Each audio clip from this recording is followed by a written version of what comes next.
ওরা যেটা চর্চা করছে সেটার নাম অটোসাজেশন।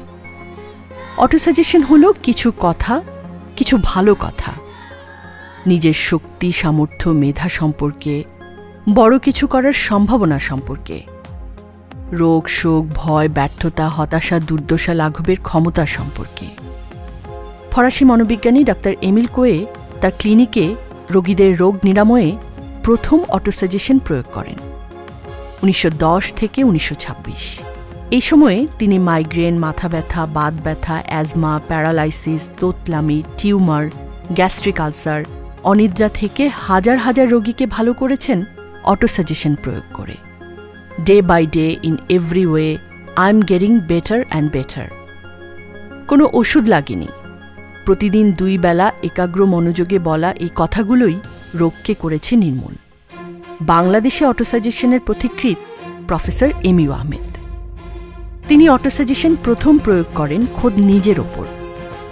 1934 সালে প্যারাটাইফয়েডে আক্রান্ত হন তিনি। 4 মাস মিডফোর্ড হাসপাতালে থাকার পর ডাক্তাররা তার বাঁচার আশা বাদ দিয়ে তাকে বাড়ি নিয়ে যেতে বলেন। ঢাকা থেকে নৌপথে গ্রামের বাড়ি বরিশাল। নৌকায় উঠেই তিনি বাঁচার মন্ত্র পেলেন। অন্তর থেকে বারবার বলতে লাগলেন, আমি বাঁচতে চাই, আমি বাঁচব। বাড়ির ঘাটে পৌঁছাতে না পৌঁছাতেই তিনি দিব্যি সুস্থ। একই প্রক্রিয়ায় 1973 সালেও ক্লিনিক্যালি ডেড অবস্থা থেকে বেঁচে ওঠেন তিনি। প্রফেসর আহমেদ অটোসাজেশন দিয়ে 3 দশকে হাজারো রোগীকে সুস্থ করেছেন বিভিন্ন জটিল ব্যাধি থেকে। তবে অটোসাজেশনের ধারণা 1400 বছরের পুরনো।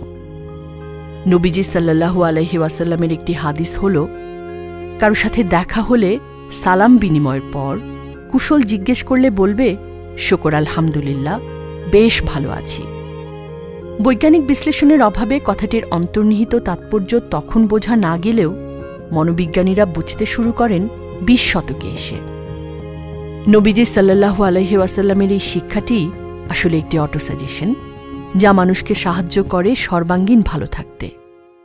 ধরুন, দিনে 20 জন মানুষের সঙ্গে আপনার দেখা হলো। কুশল জিজ্ঞাসায় বললেন, বেশ ভালো আছি।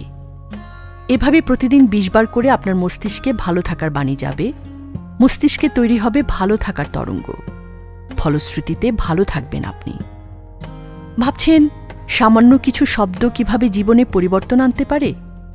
ক্লিনিক্যাল সাইকোলজিস্টরা গবেষণা করে দেখেছেন, মানুষের নার্ভাস সিস্টেম বাস্তবতা ও কল্পনার মধ্যে কোনো তফাৎ করতে পারে না।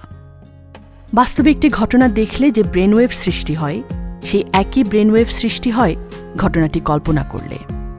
উদাহরণ দেই, সিনেমায় নায়ক নায়িকার কষ্ট দেখে চোখের জলে বুক ভাসান অনেকেই। কমেডি দৃশ্য দেখে খিলখিলিয়ে হেসে ওঠেন। উঁচু টাওয়ার থেকে কাউকে ঝাঁপিয়ে পড়তে দেখে বুকটা ছলাৎ করে ওঠে। আবার ভৌতিক দৃশ্য দেখলে দাঁড়িয়ে যায় গায়ের লোম। এর সবই স্রেফ অভিনয়, বাস্তবে কিছুই ঘটছে না। এটা জানার পরও শারীরিক প্রতিক্রিয়াগুলোর কারণ হল ব্রেন এগুলোকে সত্যি বলে ভেবেছে। এই ব্যাপারটি মনোবিজ্ঞানীরা কাজে লাগাচ্ছেন, কখনো অটোসাজেশনে, কখনো মনোছবিতে। নিউরোসায়েন্সের দৃষ্টিকোণ থেকে আমাদের মস্তিষ্ক সুপার কম্পিউটারের চেয়েও কমপক্ষে 10 লক্ষ গুণ বেশি ক্ষমতা সম্পন্ন। মস্তিষ্কের 100 বিলিয়ন নিউরনের একটি আরেকটির সাথে সংযুক্ত। এই সংযোগপথকে বলা হয় ডেনড্রাইট। নিউরোসায়েন্টিস্টরা দীর্ঘ পরীক্ষায় দেখেছেন, যখনই মস্তিষ্কে নতুন তথ্য যায়, নতুন ডেনড্রাইট তৈরি হয়। ক্রমাগত একই তথ্য যেতে থাকলে মস্তিষ্কের কর্মকাঠামো বদলে যায়। মস্তিষ্ক তখন এই নতুন বাস্তবতা সৃষ্টিতে কাজে নেমে পড়ে। কিভাবে চর্চা করবেন? খুব সহজ। আপনি যা পেতে চান তা মনে মনে 2-1 বাক্যে গভীর মনোযোগে বারবার বলুন। মেডিটেশনে বললে খুবই ভালো, তবে অন্য সময়েও আপনি এই চর্চা করতে পারেন। সেক্ষেত্রে একটু নিরিবিলি জায়গা বেছে নিন। এরপর কয়েকবার লম্বা করে দম নিয়ে ধীরে ধীরে দম ছাড়ুন। আপনি শিথিল হয়েছেন। এবার একাগ্র মনোযোগে চালিয়ে যান অটোসাজেশন অনুশীলন। দিনে যখনই সময় পান অটোসাজেশন চর্চা করুন। তবে একটি বিষয় খেয়াল রাখবেন, অটোসাজেশনের কথাগুলো হতে হবে ইতিবাচক। যেমন, আমার হৃদরোগ ভালো হয়ে যাবে এটা না বলে বলুন, আমার হৃৎপিণ্ড ভালোভাবে কাজ করবে। কিংবা এখন থেকে আমি আর ভয় পাব না, না বলে বলুন, এখন থেকে আমার সাহস বাড়বে বা বাড়ছে, কারণ মনকে অসুখ বিসুখ সমস্যার কথা যত কম বলা যায় ততই মঙ্গল। তাই নেতিবাচক শব্দ এড়িয়ে ঠিক করুন অটোসাজেশনের কথামালা।